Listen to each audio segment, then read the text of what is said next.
Assalamu alaikum wa rahmatullah. Good.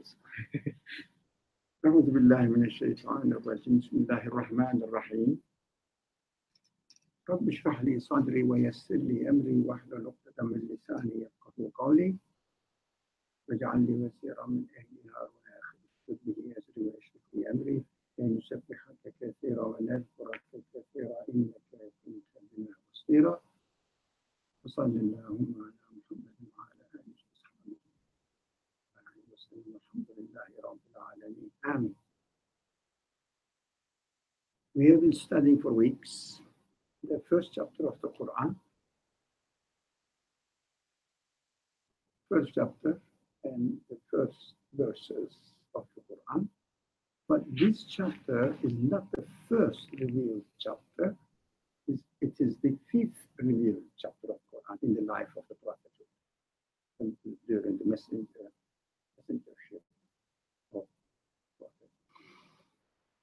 So, but it is very early narrations. It sums up really what the Quran is essentially teaching. It's the summary of the Quran. That's why the Quran scholars called it as the mother of the Quran.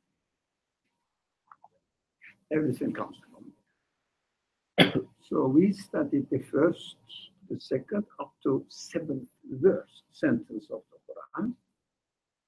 Now the first part of the seventh verse of the Quran we studied last week, which means the straight path. This is the sixth verse. And the seventh verse, the path of those upon whom you bestowed your favor. صراط الذين أنعمت عليهم. Of course, guide us to the path of those upon whom you bestowed your favor. Who are they? How do we know that God bestowed his favor? It's a big question. But the following part of the sentence or verse, they call it verse. Every sentence of the Quran is called verse. I mean, all scriptures call it each sentence as verse. So you may follow the tradition and say verse.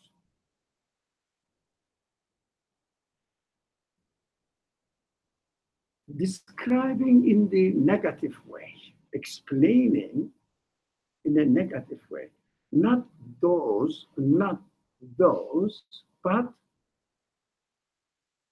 the others. So although in the Quran exegesis, Quran interpreters, exegetes, say the path of those who are the path of prophets, who are the path of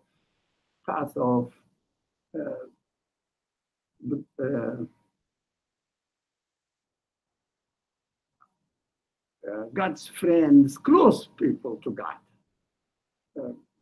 They describe it. But still, even you say, how can I know that it is the path of the right way for me? We said the straight path, last week we said that the straight path is straight to your human nature, as you are, as a human being. Doesn't contradict. You don't have any clash in understanding the truth. You feel comfortable with it. So this path is the path that God bestowed his favor on.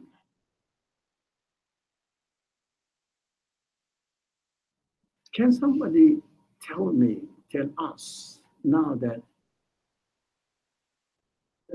the path of those people that God favored us. What is the main characteristics that we should understand that God has favored a person so that he is on the right path? What is the sign? Yeah, simple. And the way I see it is, it should be the path which allows me to get to know my existence. So the quickest path, like we discussed, is the straight path. So anything which allows me to know more about my existence should be the path which, quote unquote, has been bestowed his favors upon.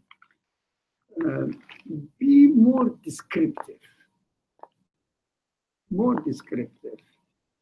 Uh, my Creator favored me or favors me. I'll come. Yeah, favors me. So this is the straight path. So how do we know that God favors me? Now, first, yeah. Well, initially I was going to say with joyfulness, a person that sees visibly joyful. Joyful? Yes. It's also perhaps knowledge. What, how do you define being joyful? Well, last week we discussed that when one is able to express happiness or joy or compassion towards others, it's God expressing itself in that person. So in a sense, it's a favor. The sense of? You couldn't catch the word. I said, in a sense, it's a favor. It's a sense, it's a favor. If a person says, I always picture everything in black and white terms. If a person says, I'm an atheist, and when I have a party or something, I feel joyful. How would you make distinction? What is the main what the main criteria can be for a human being joyful, not under the influence of external cultures? Inner joy, inner peace. In an inner peace, but inner peace according to, yes, inner peace according to what? At least we cannot decide about people's definition of inner peace. Somebody may say, I am in peace and I like nature and I enjoy nature and I am in peace as I am interacting with nature. So what else do you want? So there must be something missing there. Okay, let's go and see others' views as well. Yeah. Well, I think it's a personal thing. I think if God favors me, then I think for every single individual, they're going to see. So you may not see that per se within me. I may not see that within you, but within my own thoughts, I could talk within my own thoughts. Within my own thoughts, I realize that everything around me in this world is temporary. It goes, it comes, it goes. I have sadness one second, I have happiness the other second. But the ultimate goal for me is to take that happiness, madness, and to make it eternal, to make it everlasting. That's what I want as a human being. That's what I'm always striving for. So for me to realize that God favors me, of course, it's up to God only, but it's where my happiness and my thoughts and my feelings and my senses feel like they're always happy. And I realize that as a conscious human being, that the only way for my thoughts and for my feelings to be always happy is to connect them to their creator, to their source. So to constantly remind myself through my consciousness that, oh, it's not the universe that's making me happy, or it's not this apple that's making me happy, but it's in fact God giving me this apple, feeding me, that's making me happy. It is a further explanation of what you said. Do you notice that? I noticed in this way. Yeah. Can you explain what you mean when you say God? I am not asking you to define what God is. No, you keep saying God, God, God. What do you really mean? How do you see God? Well, not of course, seeing verbally, not materially. Yeah. Whatever it is that created everything, absolutely everything, that's for me God. Yeah. I don't. Can we just say that the one who gave existence to the universe, so the one who gave existence to me, so I should agree with the way that my creator has given me. But for example, feeling joyful, enjoying something, according to what? According to the way I am created, or according to the cultural values that I am adopting from outside, externally. So we cannot talk about people. For example, somebody may say, I am I don't know, pantheist, and I love my existence. I don't know. But what we will discuss about it at the level of definitions. Nothing to do with personal experiences. We should never talk about personal experiences, because personal experiences are always subject to personal interpretations. And we don't know what is the main motive behind interpreting certain attitudes, certain feelings. But can we say, okay, before I say, did anybody want to say something more? I think you wanted. I remembered, I think in this discussion we're missing one word, and maybe that's where you're trying to get at, which is the human quality. So the path which doesn't contradict my human nature or my human quality. Now, human quality. So pleasure must be appropriate to human qualities, not to transient, material, bodily enjoyments, but human qualities. The difference between the bodily requirements or bodily enjoyments and the requirements of human qualities is mainly, did I put the sentence correctly? The difference, what is the difference between the requirements of human qualities and the requirements of body? One is transient versus one isn't. No, what is transient is My body. needs of my body. What is not transient but Eternal. eternal is My human needs. So by definition, human needs must be described or must be defined as, actually Achtem emphasized on this subject, human needs. So for example, you are hungry. Yeah. And yeah. I think yeah. So you are hungry. I can give you 1 or 2 plates of food, and you are satisfied. Example, we are experiencing this every day, don't we? Yes. But tomorrow morning, you need another breakfast. So your body is satisfied, but your human expectations are not satisfied. What do we expect as a human being?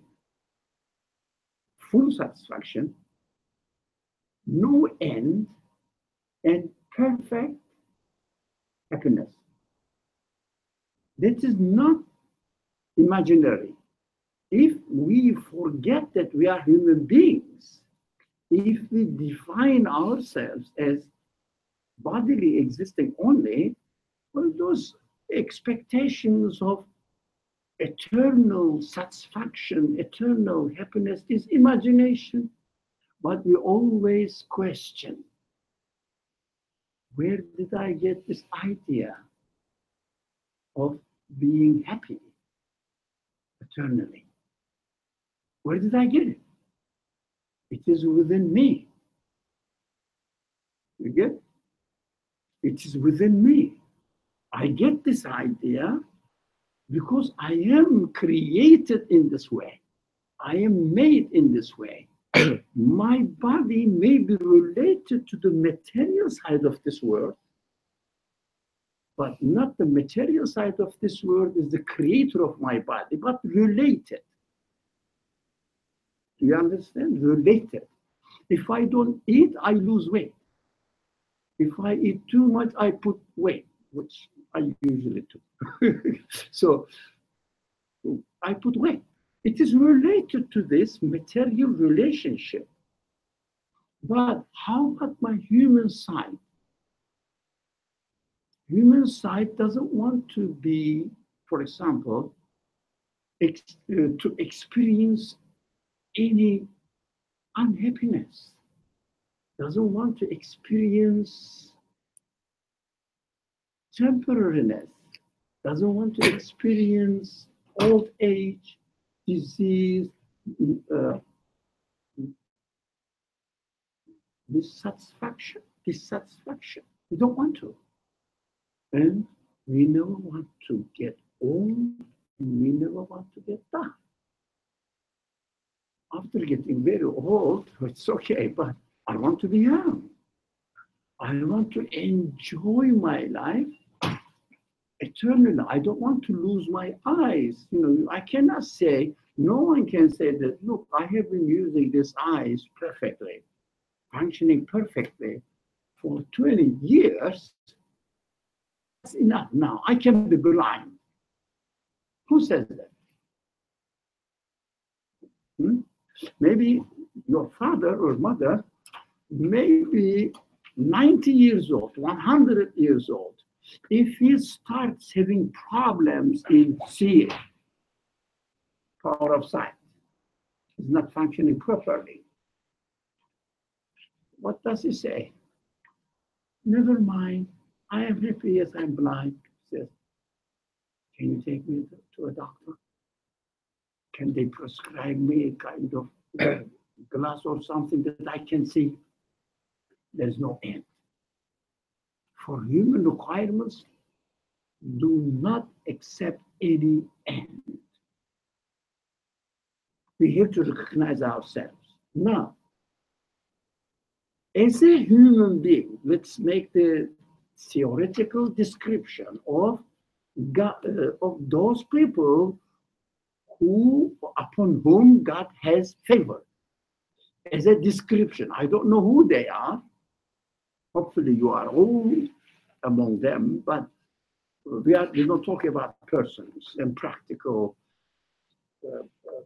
life conditions. Theoretically, as a human being, we are created with the need of eternal happiness.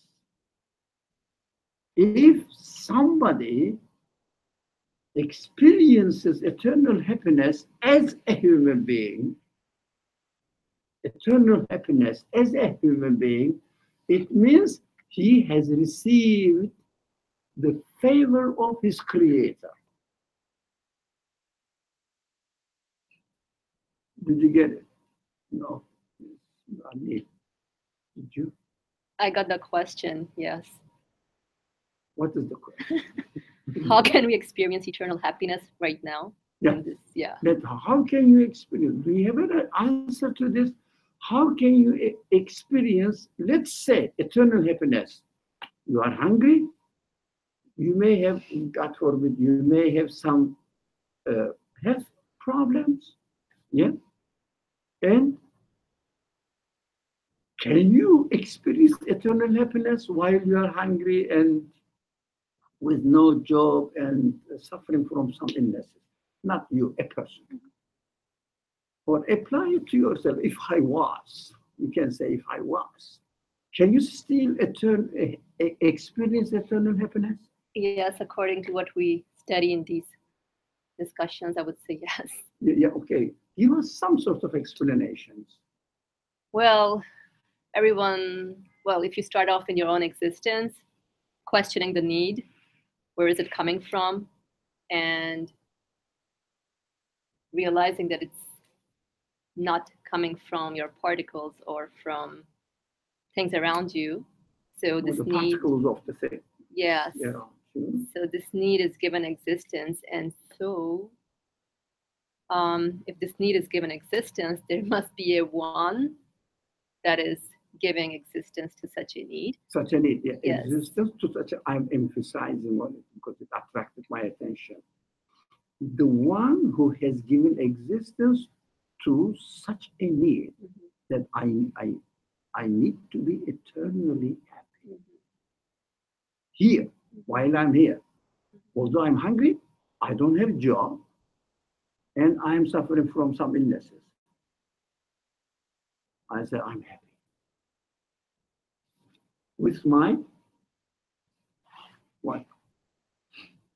The one that has given you existence. No, with the one. This is a very serious answer. With the one who has given me human existence. I belong to him. He must be eternal. He must be absolute. We are not discussing today how do we know that he is absolute. Must be absolute.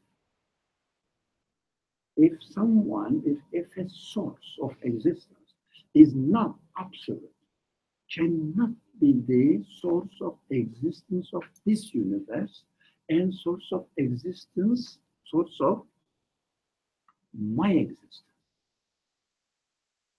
Cannot be. So I have to look for the source of existence, which is not of the nature of this universe. Because everything is transient in this universe, nothing has any quality of itself to give existence to itself. That is the fundamental principle in belief in Islam. When we say there is no God but God, there is no deity but God, it means there is nothing in the universe which can be the source of existence of anything. They cannot create. But the universe exists, and the things have qualities, they exist, and they need the source of their existence. If we really concentrate on our human side, if we understand that we need everything eternal in absolute sense, clear? Then this need can be satisfied only by the one who has given existence to the whole universe. Now, if you comply with your human qualities and find the answer which satisfies your human needs, your Creator's favor will be upon you. Why? Because you will have no contradiction in you under any circumstance. You want me to say one more time? Now, if I comply with my human needs and see that the source of existence of my human needs is the absolute one, if I act or understand, interpret my being, my humanity as belonging to the source of existence of the universe, my material side does not matter anymore. Why?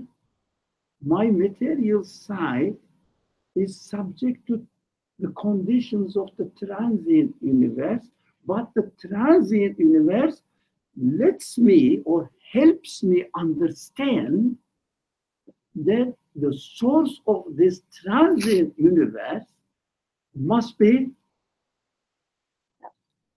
say, Eternal. eternal, absolute, continuously changing. Yeah, every year, every season, every day, continuously changing it. If someone says, if someone realizes, but this is by definition, take it. Yeah. No, but is it healthy? Yeah. Sit comfortable. Lay down comfortable so that you can follow the class comfortably. You're not torturing yourself is not really the blessing of God. Now, okay. Now, can we, without referring to some sources, some technical words, I will say it in Arabic, I'm sorry. Anbiya, Awliya, Shuhada, which are the words used in the Qur'an. Sulaha, Salihin. But who are they? If you understand the Qur'an, this is very important. Your name was Paula? Juan. Juan. Am I right? Or Juan? Juan. No. Juan. Juan. Spanish J. Sorry? Spanish J. J-U-A-N. Like there's Jose, so just like that, Juan, without the J. So it's H. Juan. Yeah. Juan. Okay. When you read the Quran uses certain terminology. Don't reduce the meaning of the Quran to the content of this terminology, but define it. It is very important. Define it. For example, the Quran says, very common example, the prophets, the apostles, Anbiya, Rasul, apostles, prophets. When you say, oh, prophets, yeah, Adam, Abraham, Solomon. No, it is absolutely wrong. What do you have to do then? Prophets describe or define the meaning of prophet. What is required to be a prophet? It means the one who carries the message of the Creator and transfers it to other people through his personal experience. That is the prophet. Do you understand? Did you get this answer, this definition as a prophet? Don't say Jesus, Moses is, or Muhammad. No, prophets, they are the prophets. I don't know. And if I say the prophets that Moses was a prophet, so what? What shall I do? Jesus was a prophet. What shall I do? He was a prophet. Okay. Like that one, someone I don't know, let's say, Bush was a president of the United States. What shall I do? What is it to do with me? It is just knowledge, information about history. To define what prophet is. The one who is given the message of the Creator or from the Creator to present it in his life and transfer it to other people. It means really representing the message of the Creator in this world.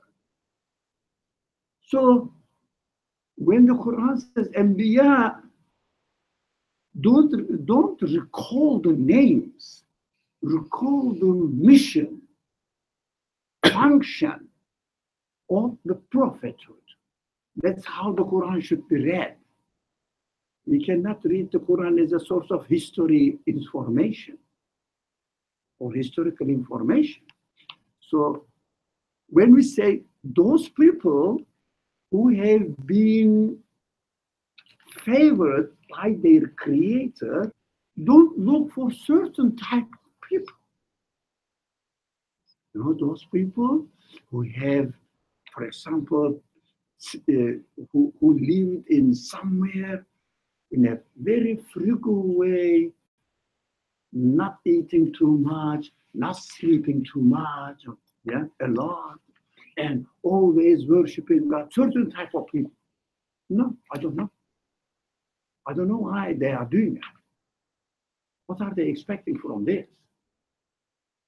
But we have to make a definition, those people who favored God, for example, if somebody, by definition, if someone acts in accordance with the way that he is created, do you think this person will have any trouble in his life? He's not really contradicting his human nature.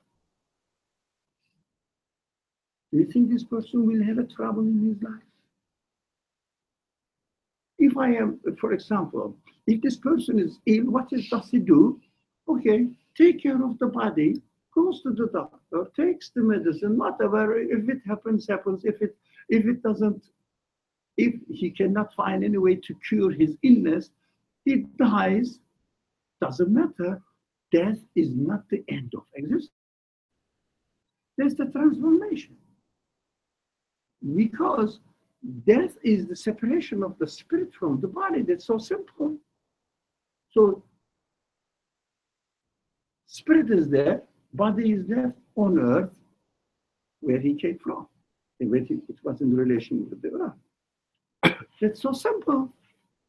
So as a human being, when we die, it's a very famous saying of a person, a poet. He says,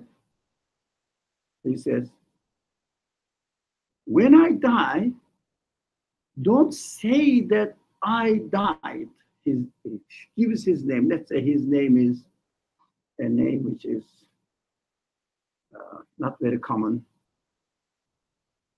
Not here. For example, Joseph. Don't say that Joseph died. Animal Joseph died.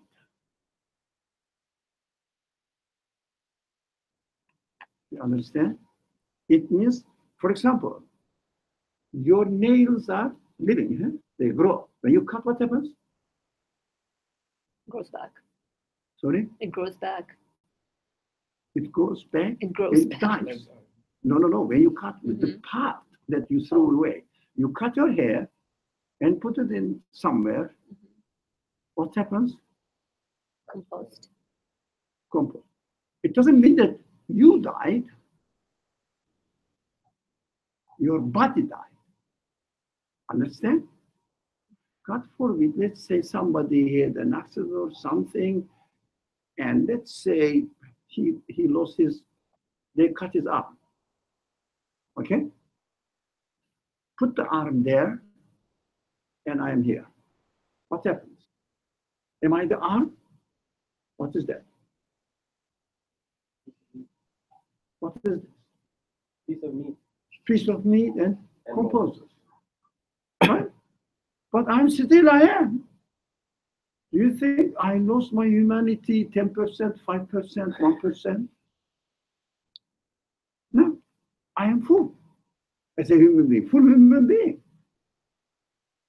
So we have to describe everything according to our human side, not animal side. Die, our animal side dies, not human side. Human side is alive. So I don't know that no one has experienced death, but when we do experience death, we will understand, oh, this was my arm. This was my body. Do you understand? The same thing. Not one arm, but two arms, two legs, one body. That's the same thing. Then the people will washing. They are washing my body. You see? For nothing, for themselves. I am here, man. So this is called human soul. Represents our humanity. So trust your humanity. Don't trust your body.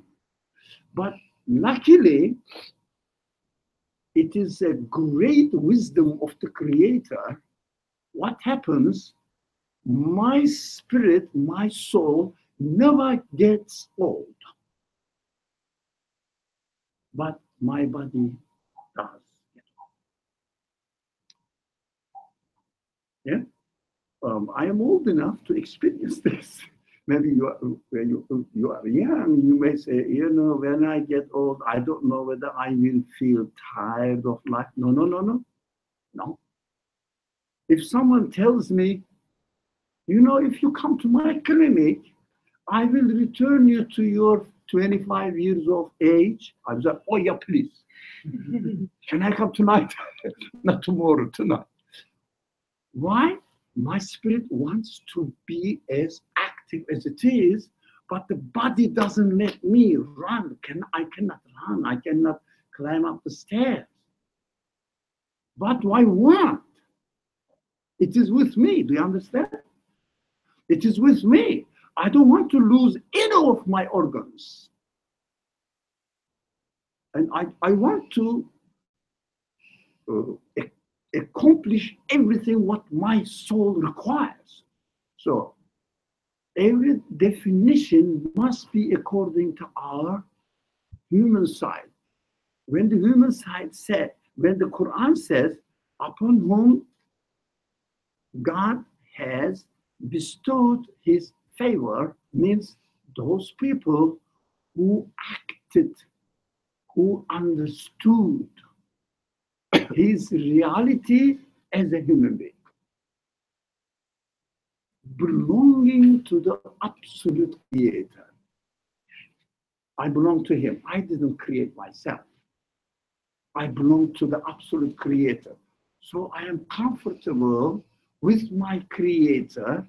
Now, it is a prayer that when we say this is a formal prayer, please God, guide us to the straight path. We discussed this last week. The way my nature is formed. Now it's further explained. It is explained further.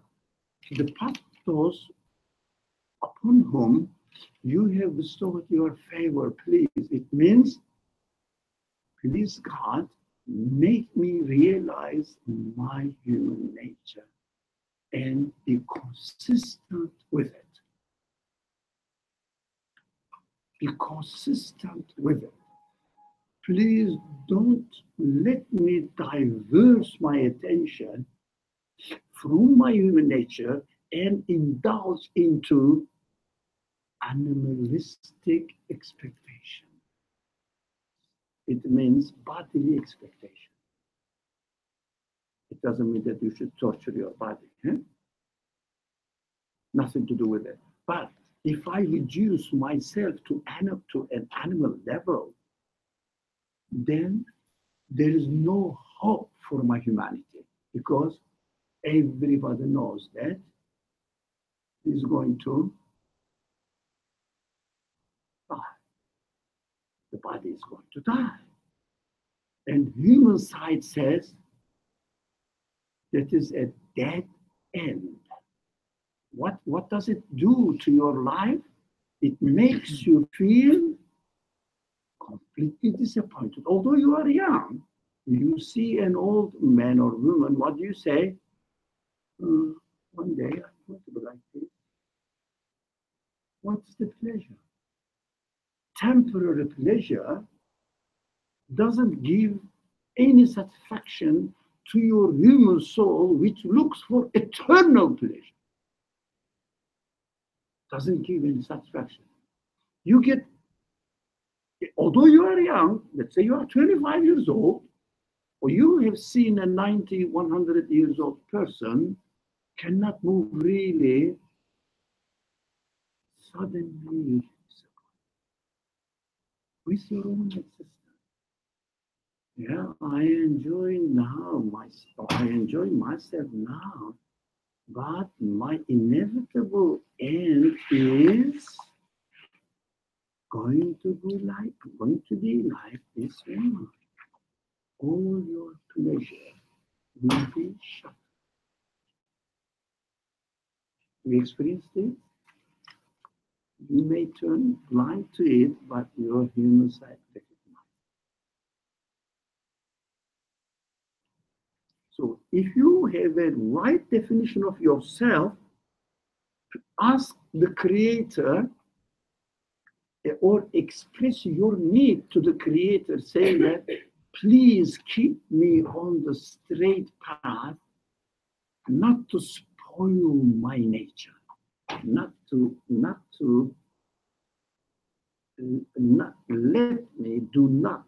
me spoil my nature. Be consistent with the way that you created me. Get it? Now, express this, because what we do, practically what we do, we forget. We forget, I do. We forget that I need to be consistent with my nature. So this prayer is very real, very human, very realistic, and we have to repeat this prayer in order to remind us, not remind God. God is always telling me that, hey, don't spoil my, the way I created you, don't spoil it. Be consistent with the way I created you. That is how I am made. For example, computer as it is, the example, this is an example, the machine here, as it is, what in itself, what does it say? Use me as I am made for, right? I mean, not verbal explanation. The best way, if I mess up, what happens?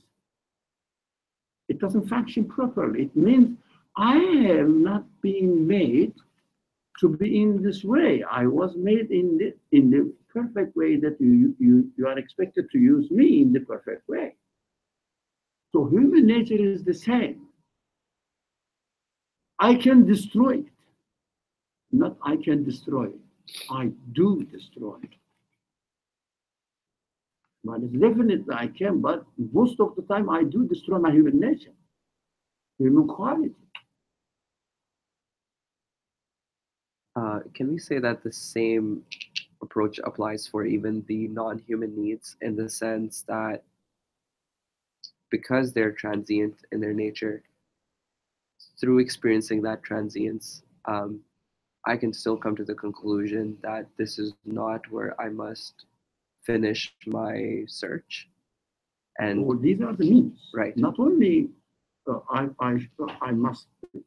should not finish my search. No, these are the means to make further questioning. For example, if you are never hungry, you would never need to eat. If you don't eat, you will never know that your need for satisfaction is met by a conscious being. You will never know that. So these are the means. the material or the bodily relationship between the spirit and the body, they are giving us the opportunity to realize that somebody is taking care of me consciously, wisely, mercifully, and search for it. Where are they coming from? And it encourages me to search for it. Now we have a lot to discuss today, but let's move the diverted side of this straight path. One side is you have bestowed, not of those who have been afflicted with wrath. Now, in order to feel that I am afflicted with wrath, maktub in Arabic, maktub. In order to understand this, that I am afflicted with wrath, what do I have to be aware of first? I am being punished.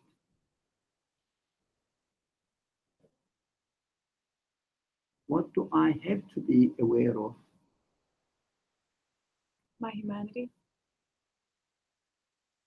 That is included, but as far as feeling the wrath, it means you are being really tortured by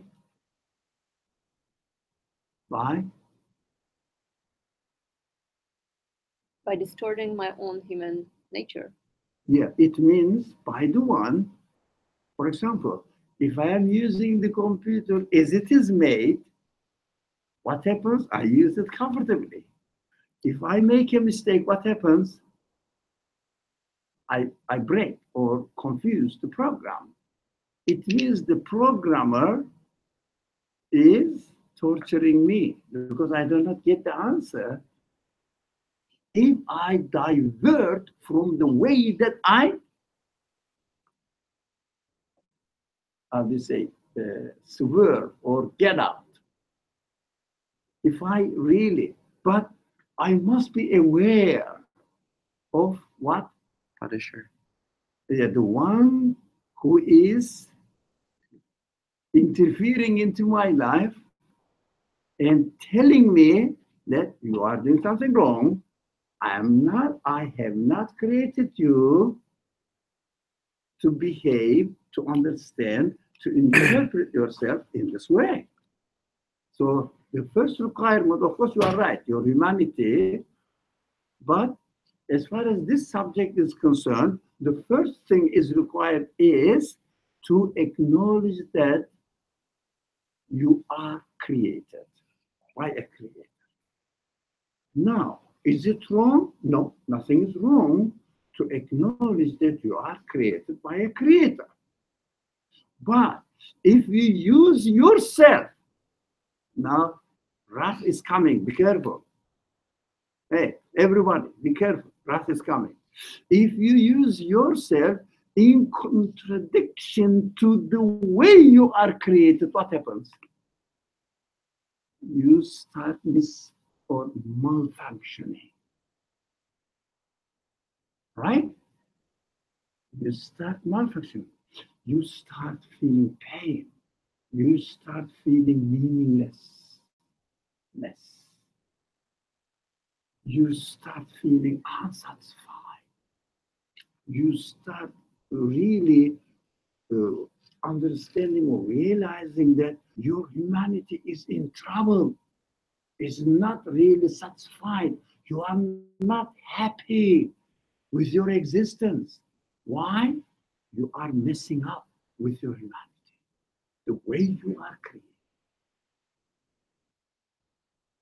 But in order to understand this, realize this wrath, one must realize that I am created by God, okay, who created the universe, but I am not happy.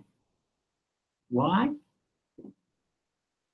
Why do you think if someone says, I acknowledge that I am created and the creator is God, who is the creator of the universe.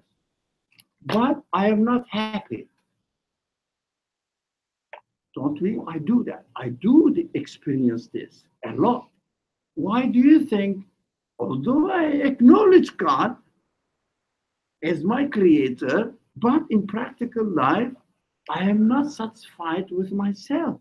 I am not happy. I have no lots of worries. Why do you think?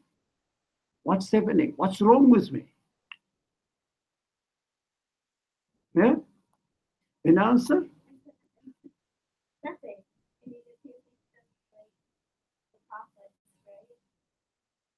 They got sad. Like our prophets got sad. Jacob got sad. Right? Jacob got sad. He cried and he lost his life. No, no, no, no. No, the problem is you are taking into a historical something event. Now, be careful, be careful. Now, I accept that I am created. Universe is created, but I am not happy with myself, my existence. Something disturbs me. I don't feel happiness. I don't feel pleasure. So I am in trouble. I am worrying. I am not comfortable in my existence. What's wrong with me? You can see the answer very clear. I think it's perspective. Sorry? Perspective. It's nothing's wrong with you. You're just not seeing something. It is wrong. See the reality, use yourself in the wrong way, it is wrong. So it is wrong with me because I am not using my humanity as it is created for. You understand? It means, for example, if I use my hands normally like this, it functions. But rather than using my hands, if I cut it, what happens? I feel pain. Don't I? Humanity is created for eternal happiness. Now, if you focus on a temporary happiness, the point of happiness, what happens? You feel unhappy. Why? Let's say, if I get this job, I will be fine. Okay, you get the job, and what happens? You remember that this job will last 20 years, 25 years, and then I will retire and die. Job cannot be the source of happiness. What did you do? You diverted the focus of happiness from attributing yourself to God, but seeing that the job, the money, the salary is going to give you happiness. Contradicts your human expectations, which requires or which expects eternal happiness. Job cannot give you eternal happiness. You start feeling wrath on you. Why? You are misusing your humanity. You are misusing your humanity. If we don't appropriate ourselves to the Creator and see everything from the perspective of the way that I am created, if I divert it to another source, then I will feel unhappy. Because any source other than the eternal source, absolute source, will not satisfy human expectations. You will start feeling wrath. The practical example of this in the practical life, God created the universe, but I am going to myself be happy. God created the universe, but the air is satisfying me.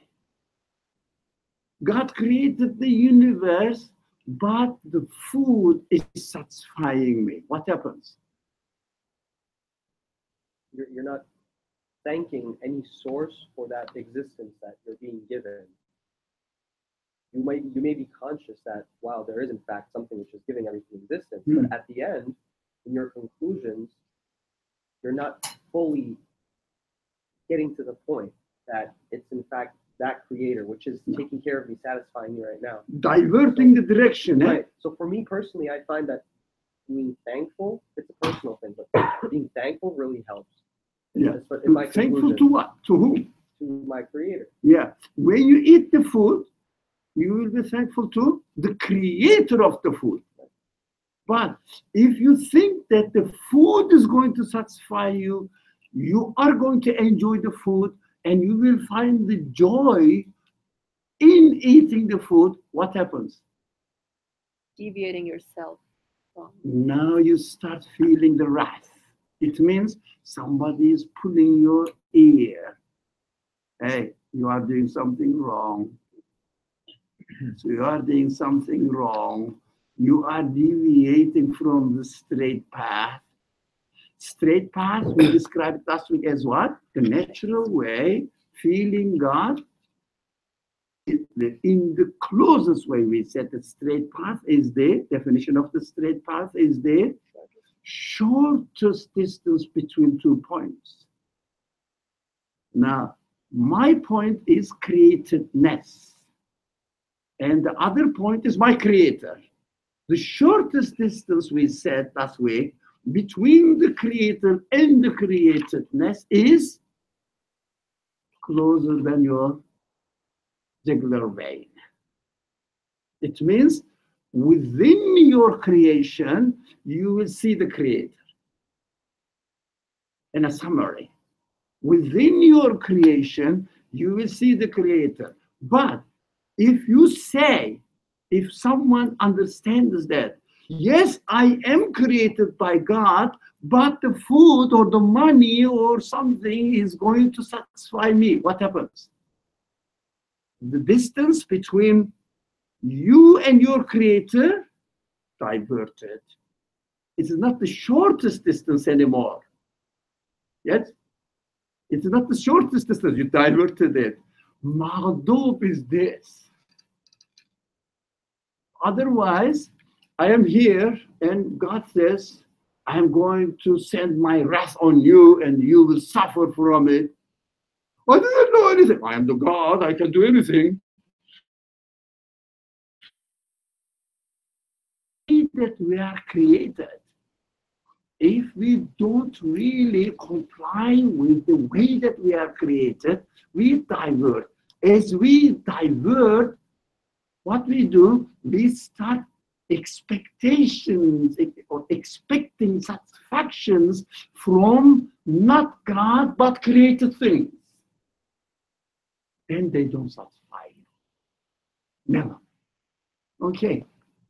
So in the experience of animalistic pleasures or in our animalistic experience, it's not that we shouldn't be experiencing that, but it's the way, the perspective that with which we should be experiencing. But we discussed this just a few minutes ago.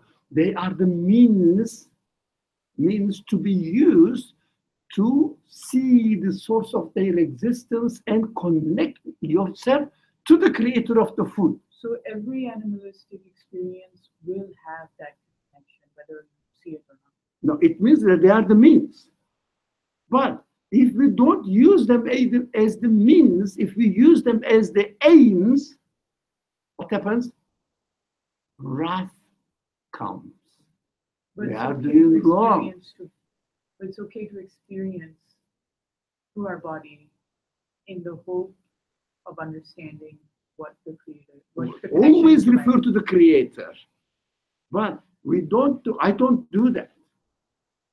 What I do, for example, I expect happiness, pleasure from my expectations from the world. Do you understand? You know, if I have this degree, if I get married with a person who has this job and this family background and respectful to me or whatever, I will be happy. Then wrath comes, created. Why? As a result of God's mercy, when I do something wrong, I start feeling pain. Pain is what? Pain is very good. Very good. It lets you know that you are doing something wrong. How to say? Reminder. Sorry? Reminder. Reminder, obey. Look for the right path. This closest path. The closest path, which means anything of this universe is a means of reminding me its creator. If I don't refer to its creator, what happens? I just jump into the created thing and expect it to satisfy me, and then the creator has established the order of the universe in such a way that when I do something against the order of my creation, what happens?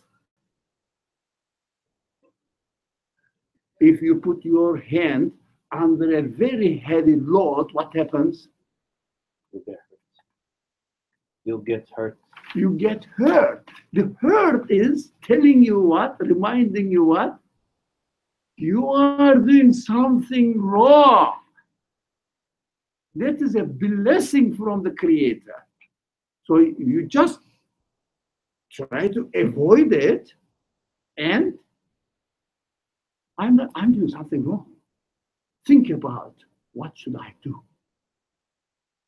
What I was expected to do. Yeah?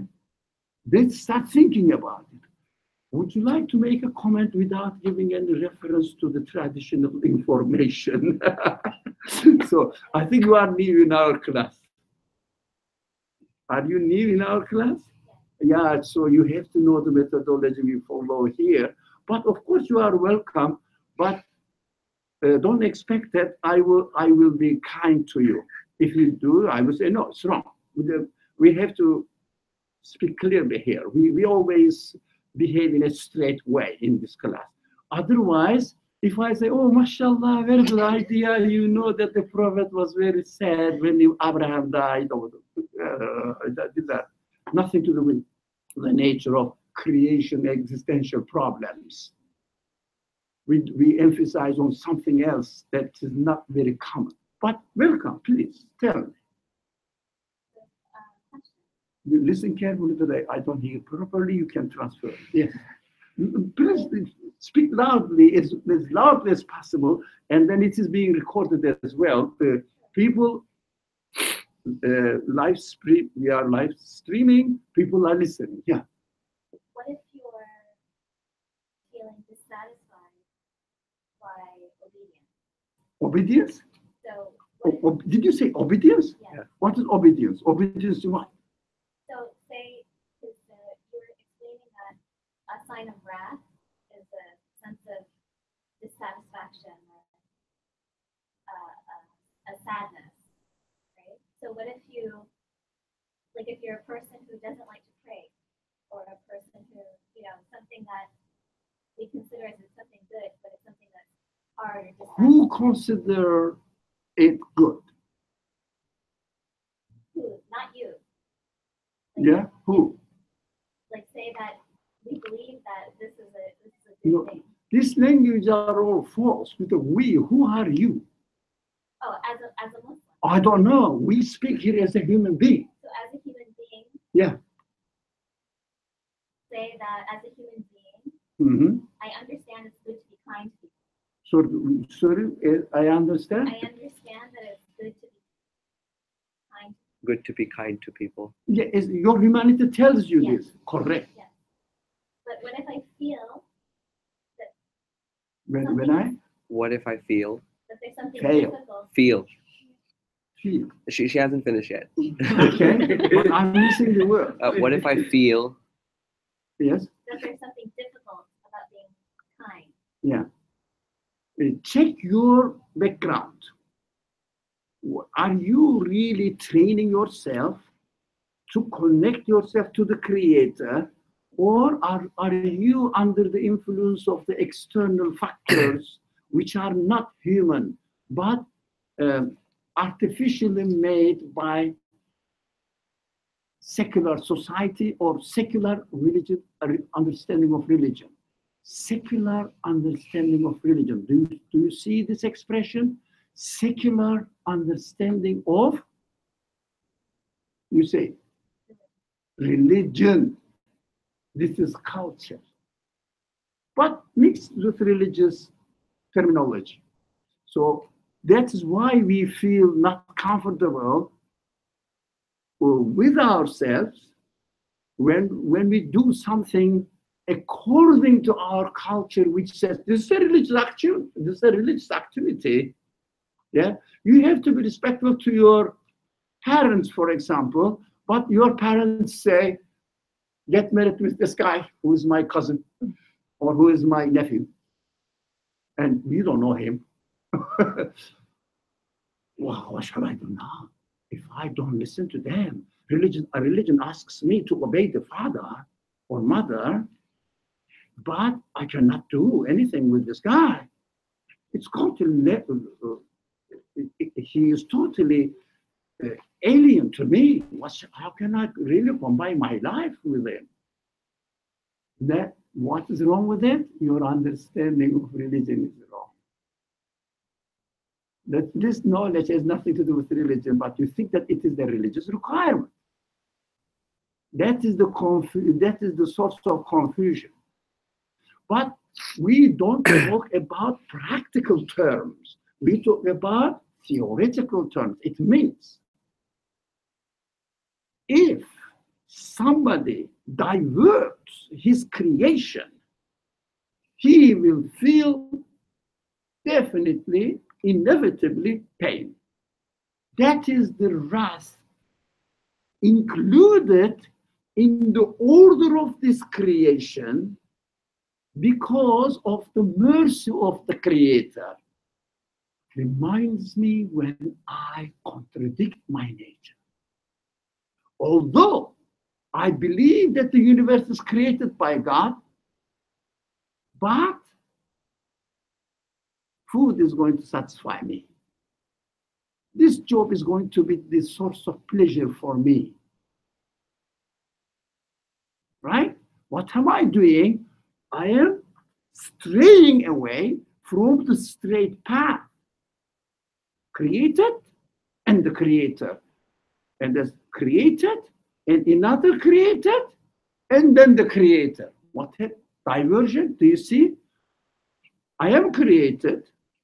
Food is the source of satisfaction, but food is created by God. What happened? Straight path became longer. When you divert from the straight right path, if you are driving on the right road, the car goes smoothly. When you go out of the road and get into the jungle, what happens? You have trouble. I mean, this is a simple example. Yes, brother. Yes. When you said that, when you say pain, it's like you're talking about guilt, or in a way, or Sense of guilt. yeah, is that guilt? But pain? it depends on the consciousness of the person. Now, if you recognize that you or me, a person, recognize that he has made something a mistake before. Okay. And then, oh, I shouldn't do that. I shouldn't have done that. Right?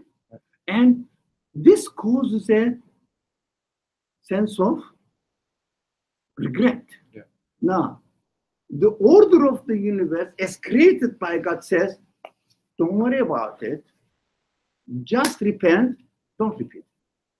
It is a reminder to pull you into the straight path. It's beautiful.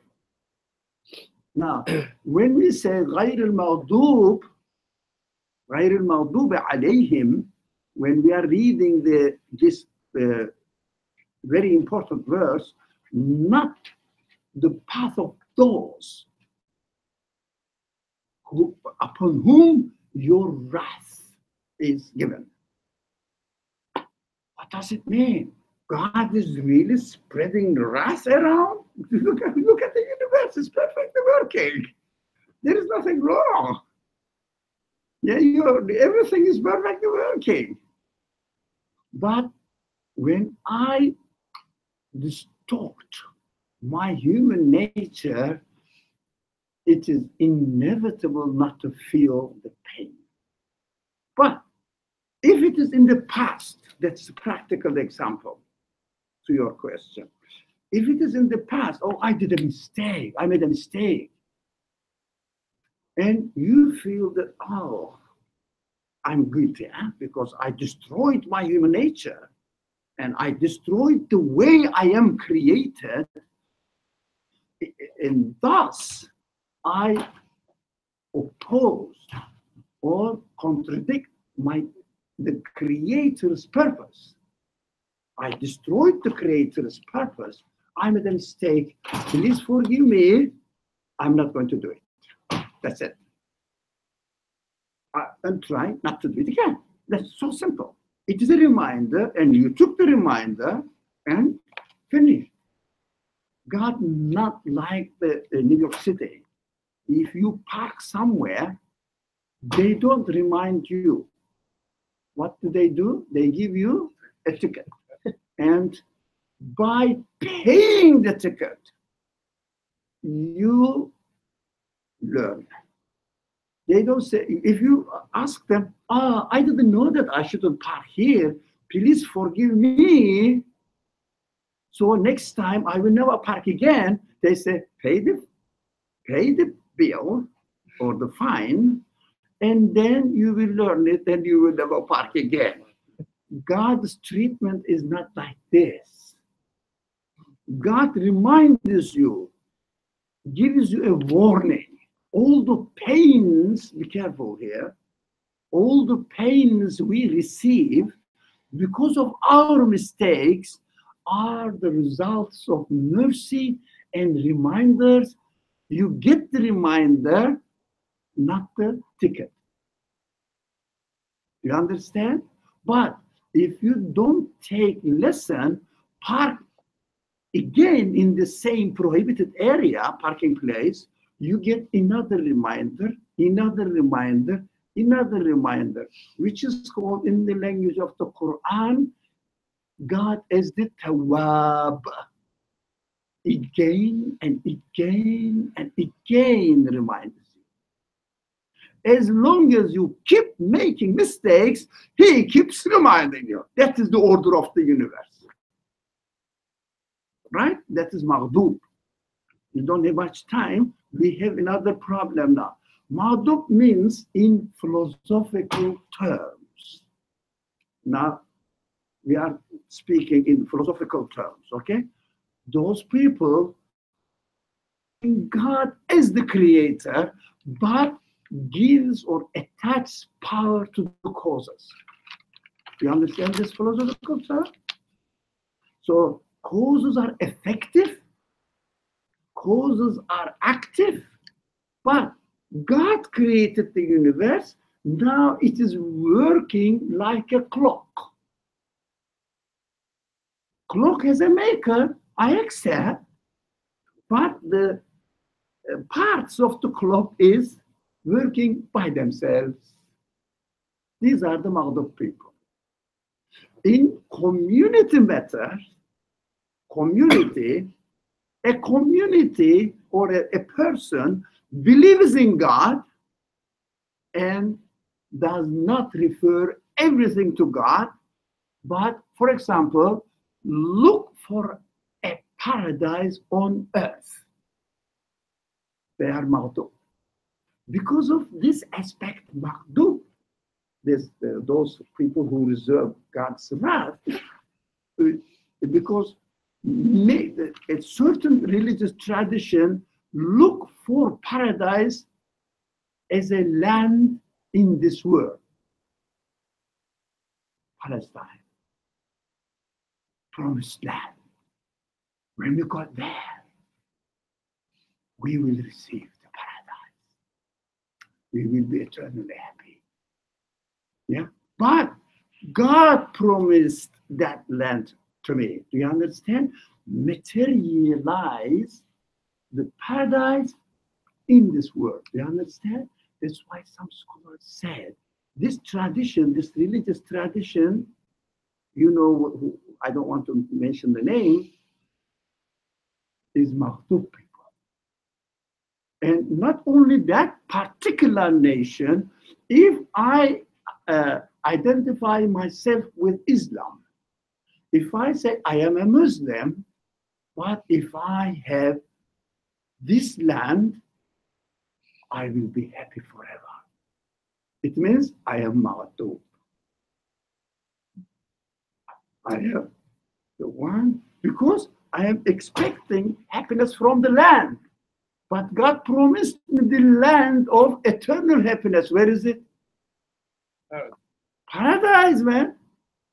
But if you reduce paradise to Palestine, Mecca, Medina, you are in trouble. Yeah? You are in trouble. That is how the Quran should be read. We don't say that maghdub people are those people who are called X or Y or Z, and I'm not, because I'm a Muslim. You can be maghdub if you say that if I get this job, that is the aim of my life. That's it. That's it. If only I have this kind of life or this amount of money in my bank account, I am comfortable. I'm done. Maghdub. But you say, oh, of course I'm created by God. Of course this land is promised to me by God. Look, I'm choosing God. I believe in God. But source of happiness is the peace of land. It means a peace from this universe, created being. Then this is maghdub. We don't have much time, but let's finish this darling. It means, and nor of those who have gone astray, completely gone astray, which means there is no concept of God. God is incarnated into the world. It means every cause, every piece of the universe is the source of their own existence and the human happiness. In order to get the happiness, let me say, if I have this bag and a matching dress and a matching scarf and a matching bracelet and a matching the matching makeup, look, everything is in this world, okay? I will be happy. Everybody will admire me. Yes? I will be happy. That's the source of my happiness. Nothing to do with God. Like incarnate God is in the universe. Do you see what I mean? Every cause in the universe, everything you expect in the universe, you think that this thing is going to be source of my happiness. Now, what do? Let's go to this restaurant. Let's do that. Let's have this one. Let's do shopping. That, you know, that in order to entertain themselves. There is no end, because there is no end of the chain of causes. For example, does the tree exist? Yes, it does. Why? Because of the soil, mineral, and the seed. How do you explain the existence of the seed? Because of the genes or the DNA. How do you explain the existence of DNA? Because of the evolution of something. Because of, they all go into the chain of causes within the universe. Look for the source of satisfaction. It means God within the universe. Darling. Right? So those people who have incarnated God in any form of the part of this universe. It means even you may not believe in God, or you may believe in God, but your God is incarnated in this universe, has assumed a nature of this universe, right? Has assumed the nature of this universe. Anything that your attention, your expectation of source of existence within the universe, without referring to God. If you refer to God, for example, you know, God gave us the food and the food is satisfying me now. Now, diversion, you know, like you and your God, no. You and the food and the creator of the food. That is maghdub. But if you say nothing to do with God, food is going to satisfy me, that kind of thing is whatever. If I have the last version of the iPhone or smartphone is going to satisfy me, you are darling. It means we have gone totally astray. But I will cut it short because the time is up and we have to pray. Those people who believe that God has incarnated into any form of the created world, human or something, that the scholar said these people are darling. But they name the group of people. But we don't name the group of people if you think that if I have this, I will be satisfied. You are among those people. Whether your name is Muslim, you may be praying, doesn't matter. Your object of worship, the matter itself, whatever it is, created being. It means you are worshiping the created being. That is darling. So what we have to do now? Would you like to say something? Quick, Okay, yeah. so Mahmoud, you said. Sorry? Okay, so first I think I got mixed up because I thought Bali was Mahmoud, but you're saying that. So the darling is? I got confused between Mahmoud and Bali. Maghdub means the universe is created by God. For example, food is created by God, but food is satisfying me now. That is maghdub. So even if, like, let's say I eat something and I'm like, okay, this was good, alhamdulillah, that's still Mahmoud.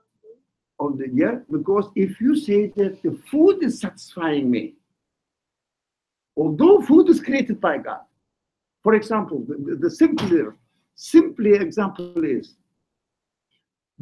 God created the tree, but the tree is producing the fruit.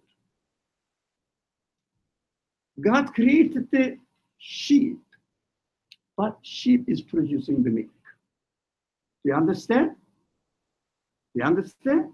Now, God is the creator of the sheep and the milk. Now, if you divert it, maghdub, if you see that I'm going to brew or farm sheep, and the sheep is going to give me milk, produces me milk, he will produce, the sheep is going to produce milk for me, and I will drink it and get satisfied. What is this? Ma'dub. So, Dalin, Ma'dub, or those who have, those that God has bestowed his favor on. Which one? I am going to farm sheep, and the sheep is going to produce milk, and the milk is going to satisfy me. Sorry? Is it non? Yes, you got it. Any more questions? I think time for prayer. Now, we maybe don't assign these titles to certain group of people, Buddhists, Jews, or Christians, or Muslims. No. Assign it to yourself.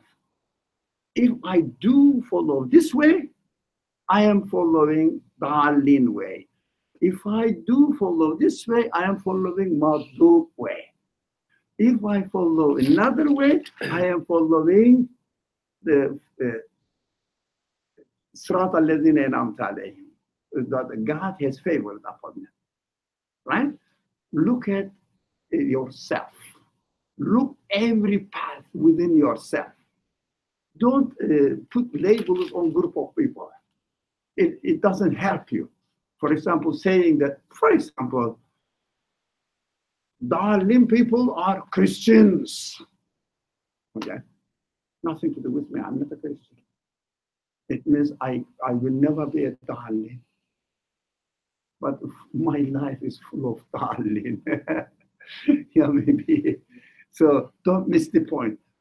The point of teaching the Quran is to educate me, not to make the distinction between the groups of people.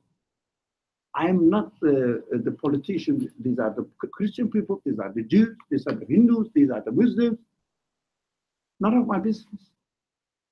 When I read the Quran, the speech of my Creator educates me for my own purpose. Yeah, make it personal. Don't refer it to something else. It means you get no message out of the speech of your Creator. This is the last summary of what we have studied. Inshallah, next time we will study the chapter Tabbat Yada Abi Lahab, Tabbat or Lahab. There are different names. Interesting. We will study them again for our own purpose, not for the purpose of Abu Lahab. I think we have to stop here. Bismillah ar-Rahman ar-Rahim. Subhanaka la ilma lana illa ma 'allamtana innaka anta al-alim al-hakim wa akhiru da'wahum alhamdulillahi rabbil alamin. Saturday, we will send you the address. Inshallah, you will make it at 12 noon. Starting at 12 noon, but address may be not as practical as it is here. But for the summer, be patient. And next Thursday, God willing, we will meet again. And so, thank you. Inshallah, I see you Saturday, not Thursday.